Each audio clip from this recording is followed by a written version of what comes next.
السلام عليكم ورحمة الله وبركاته. ازيكم عاملين ايه؟ يا رب تكونوا بخير.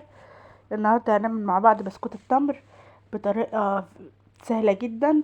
هنعمله في الخلاط، بس احنا هنعمله على مرحلتين. مرة هنحط في الخلاط السوائل، هنحط البيض والزيت، هحط بيضتين بدرجة حرارة الغرفة، وهحط كوباية من الزيت وعليها كوباية من السكر ورقتين من الفانيليا، وهضربهم في الخلاط كويس لحد ما السكر يدوب مع المكونات.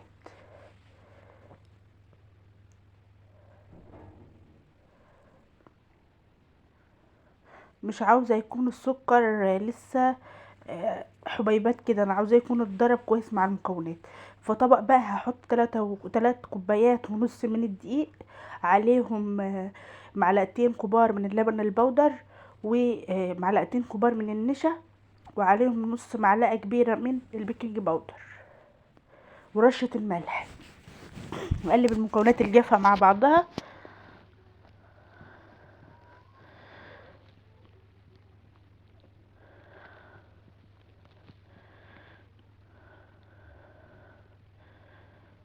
وهنزل عليها بقى بالمواد السائله دي. الخليط بعد ما ضربناه كده في الخلاط اصبح معايا ان هو سميك كده، فلازم ننزله كله من الخلاط عشان دي مقادير، فعاوزينها تبقى مظبوطه والعجينه تطلع معانا مظبوطه. هننزل بمعلقه كده وهبدا ان انا انزل كل حاجه في الخلاط. وهبدا بقى ان انا اقلبهم كده، اقلب الدقيق في الخليط بتاعي ده.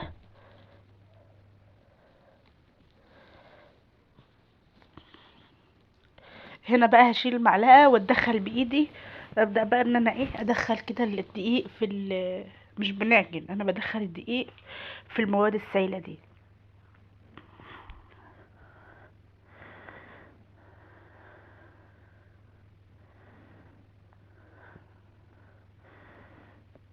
العجينه اصبحت معايا بالشكل ده.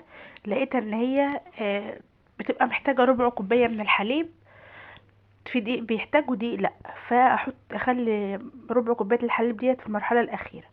العجينه بقت معايا بالشكل ده، هحطها كده واغطيها بكيس بلاستيك وادخلها التلاجة نص ساعه. ومعايا التمر اللي انا هحشيه او عجوه. التمر ده عليه سمسم وعليه معلقتين من الزبدة او السمنة ومعلقة كبيرة من السمسم ورشة كده من القرفة اختياري، وقلبتهم كده مع بعض. وبدأت ان انا جبت العجينة بعد ما قعدت نص ساعة في التلاجة، وبقيت اقطع منها كده حتة وافردها واحشيها بالتمر، وامشي الشوكة كده على وشها اعمل لها شكل كده. وجبت صينية مدهونة دهنة بسيطة كده من الزيت، وبدأت ان انا اقطع بالشكل ده كده وارصها في الصينية.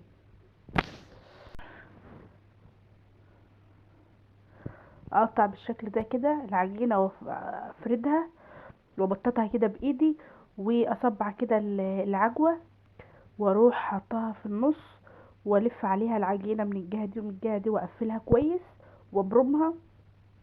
وارجع بقى اضغط عليها كده بالشوكة تديني الشكل اللي انتوا شايفينه ده.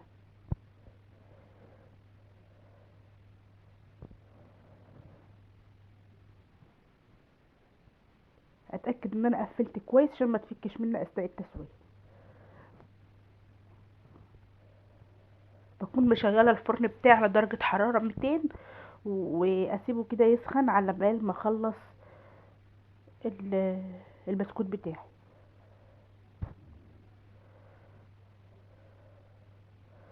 كده برص في الصينيه المدهونه زيت كده، رصيته كله بالشكل ده.